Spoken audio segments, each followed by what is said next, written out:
कि हम बात इस बात को लेकर कर रहे हैं कि क्या भगवान का कोई अस्तित्व है या जो चीज साबित हो सकती है विज्ञान के जरिए सिर्फ वही सत्य है। अमिताभ, इस वक्त दुनिया में कोई 750 मिलियन ऐसे लोग हैं जो अपने आप को घोषित रूप से नास्तिक कहते हैं और जिनको विश्वास है कि जो साइंस कर रहा है सिर्फ वही सत्य है, भगवान नाम की कोई चीज नहीं है। जो सत्य है वो डेमोक्रेटिक इंस्टीट्यूशन नहीं है कि मतलब के 99% लोग किसी बात को मानते हैं इसलिए वो सत्य है। सत्य भले 1% हो वो सत्य ही रहेगा। दूसरी बात यह है कि दुनिया के जिन देशों में बात करो, जिन देशों में आप देखेंगे कि ज्यादा खुशहाली है, जहां सोशल सिक्योरिटी अच्छी है, सरकारें लोगों का ध्यान रखती हैं, लोगों की भागीदारी रखती है, लोगों का पूरी बात करती हैं, तो आप देखेंगे कि दुनिया का एक बहुत बड़ा हिस्सा है, यूरोप के कई सारे मुल्क हैं जहां पे आप पता चलेगा कि 80% लोग नास्तिक हैं। वो खुशहाल देश हैं। और जो देश जितने ज्यादा धार्मिक है, इतने कट्टर धार्मिक, उतनी बदहाली में रह रहे हैं। दूसरी बात यह है कि विज्ञान की दुकान की बात चली थी, विज्ञान की दुकान के बदौलत ही हम गुफाओं से निकल के आज यहां पहुंच पाए।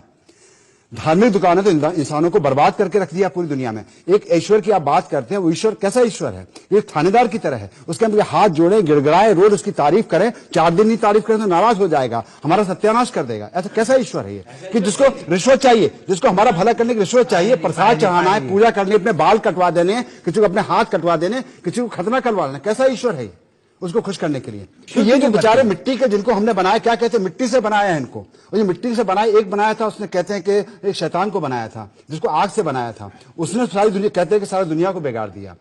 तो हमारी क्या गलती है? सजा देनी तो अपने शैतान को सजा दो या खुद सजा भोगो, खुद जलो नरक की आग में, हमें क्यों जलाते हो? अमिता जी, मैं एक बात कहना चाहता हूँ कि ईश्वर नहीं है, इसके लिए बार बार विज्ञान की जरूरत नहीं है। सदियों पहले हमारे संतों ने, समाज सुधारकों ने, कबीर ने, तुकाराम ने, चंडीदास ने, इन्होंने सबने कहा है कि ऐसी कोई चीज नहीं है। दुनिया कितनी बेवकूफ है जो पत्थर पूजने जाती है, घर की चक्की कोई नहीं पूछती। उन्होंने कहा है ये बहस जो है, और इसके लिए ईश्वर नहीं सिद्ध होने के लिए जमीन से जुड़ा हुआ आदमी होना चाहिए। मानुष्य सत्य है मेरा, मनुष्य में मेरी आस्था है, शब्दों में आस्था है जो पुरखों ने दिए हैं। संत चंडीदास ने कहा था, मानुष्य सत्य सवार ऊपर तहार ऊपर नहीं। मानुष्य सत्य ईश्वर है। भाषा शब्द की प्रतिबद्धता वो है, शब्दों में, कठिन शब्दों में और चीजों को गड़बड़ करके लोगों को मूर्ख बनाना और भ्रमित करना, ये सत्य नहीं है। वो न धार्मिक भाषा है न मजहबी भाषा है। सत्य जो है वो आत्मा का सत्य होता है, आदमी का, हर आदमी का निजी सत्य होता है। विवेकानंद ने कहा था, बड़े बड़े संतों को पीछे पटक के जो इंसानी कमजोरियां हैं वो उसको विवश करती हैं भगवान को मानने के लिए। हम सिर्फ इसको इस नजर से नहीं देख सकते कि आज क्या हो रहा है, हमें थोड़ा सा हिस्ट्री में पीछे चलना पड़ेगा। जब इंसान ने सवाल पूछने शुरू किए तो बहुत सारे सवाल ऐसे पूछे जिनका जवाब उसके पास नहीं था। वो सवाल बार बार पूछता रहा।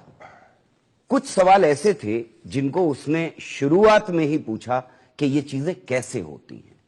कुछ सवाल ऐसे थे जिनको क्यों होती हैं से शुरू किया। जो मेटा क्वेश्चन या बड़ा सवाल ज्यादातर धर्मों का है, सभी धर्मों का है, वो बड़ा सवाल क्यों से शुरू होता है।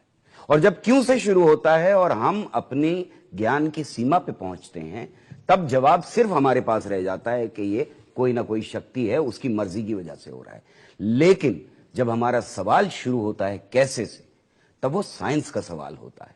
और वो साइंस का सवाल हमें जब ज्ञान की अपने सीमा पर ले जाता है, तो वो सवाल का जवाब आता है कि आज हमें नहीं मालूम, कल हमारी जानकारी और बढ़ेगी तो हमें पता लग जाएगा।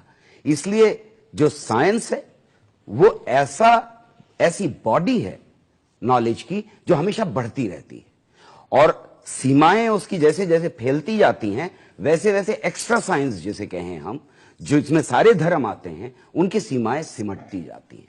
कल तक बहुत सारी भ्रांतियां थी जिन पर शास्त्रों में लिखा हुआ है।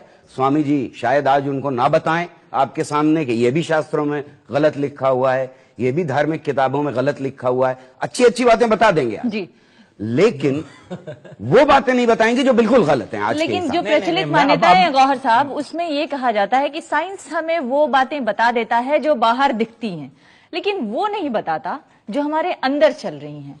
हमारे अंदर चलने वाली ही बातें सारी साइंस ने पिछली 2 सदियों में बताई। मुझे भी तो बोलने का हमारा अभी कल ही में पढ़ रहा था, दिमाग कैसे काम करता है। बहुत ही जल्दी एक छोटी सी चिप यहाँ लगा दी जाएगी, मैं आपके मन की बात जान पाऊंगा, हम दोनों की चिप लग जाएगी, ये क्या सोच रहे हैं मैं, तो जिसको हम बोलते हैं अंतर मन की बात है जानना, ये विज्ञान संभव कर देगा 2-4 साल में।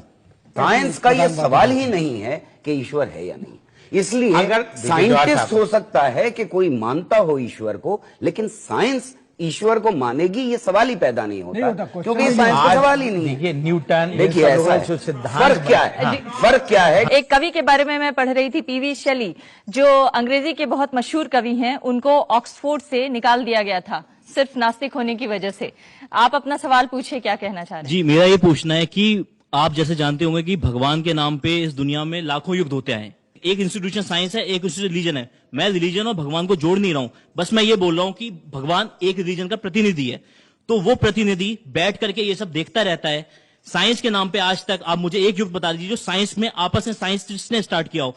रिलीजन के जो गुरु हैं, जो भगवान है, उनकी वजह से आज दुनिया को इतना नुकसान उठाना पड़ रहा है। चारों तरफ इतने ज्यादा हमारे आतंकवादी हमले हो रहे हैं। अभी रिसेंटली हैदराबाद में बम ब्लास्ट हुआ है। ये सब क्या है? ये सब हमारे को धर्म का देन है। और धर्म किसके लिए? ईश्वर के लिए। उस ईश्वर के लिए ये सब हो रहा है, और वो आंखें बंद करके वहां सत्ता में बैठा हुआ देख रहा है कि 6000 साल बाद कलयुग खत्म होगा, फिर वो सजा देगा। और आज यहां लोग मर रहे हैं, उनको बचाने कौन आएगा? जी, इस बहस का कोई अंत नहीं है, और जितनी सुक्तियां और ज्ञान और पांडित्य का प्रदर्शन है वो मनुष्य के सहज विवेक, सामान्य चेतना और साधारण आदमी की सोच समझ से बाहर है। मेरा फिर अंतिम रूप से ये कहना है कि मनुष्य ने अपनी सुरक्षा के वास्ते, अपने सरोकारों के वास्ते जिस तरह से बीजू का खेत में बना देते हैं, जिस तरह से पत्थर का गांव के अंदर एक गांव का देवता बना देते हैं कि गांव की सुरक्षा बनी रहेगी। काटी गांव जैसे गांव में जहां लोग घास खाते थे, वहां भी एक देवता बना हुआ था। ईश्वर का निर्माण किया है और सदियों से उसको बड़ा बना दिया। देखिए ऐसा है कि अगर हम बायस्ड स्टडी करना चाहें, आंखें बंद करके करना चाहें, तो फिर हमें धर्म के अंदर कुछ भी बुरा दिखाई नहीं देगा, जैसे ज्यादातर लाखों करोड़ों लोगों को नहीं दिखाई देता है। लेकिन हर धर्म के अंदर नफरत, घृणा उतनी ही मौजूद है, वरना मैं अपना धर्म मानूंगा ही नहीं। मैं अपने धर्म को बेहतर समझता हूं दूसरे से, तभी मैं अपना धर्म मानता हूं। दूसरी बात यह है कि धर्म के अंदर हमेशा का सच मौजूद होता है, जो सड़ा गला बदबूदार हो जाता है टाइम के पास होने की वजह से। आप बात कर रहे हैं बेहद पुरानी किताबों की। आप जहर खाना चाहते हैं तो क्या फर्क पड़ता है कि आप किस धर्म का जहर खाना चाहते हैं? किसका? बिग बैंग थ्योरी जो ये मानते हैं, उससे कोई फर्क नहीं पड़ता। नहीं, एक मिनट आप बात यह है कि सारे धर्मों के अंदर नफरत मौजूद है। सारे धर्म मोहब्बत की भी बात करते हैं। जब चाहें तो आप बड़ी बड़ी जंग शुरू करें। दुनिया वजूद में आई, दुनिया वजूद में बिग बैंग थ्योरी से आई। और हर धर्म बोलने दिया जाएगा। और हर धर्म के, मेरी बात सुन लीजिए, उसके बाद जरूर बोलिएगा। एक हर धर्म के एग्जाम्पल अंदर है ये स्वामी बालेंदु साहब। हर धर्म के कपड़े, बहुत धार्मिक शख्स थे और वृंदावन में धर्म की शिक्षा दीक्षा दिया करते थे, लेकिन अपने अनुभव से इन्होंने सीखा कि धर्म में वो सारी चीजें नहीं हैं जो हमें आगे ले जाए, और वो नास्तिक हो गए।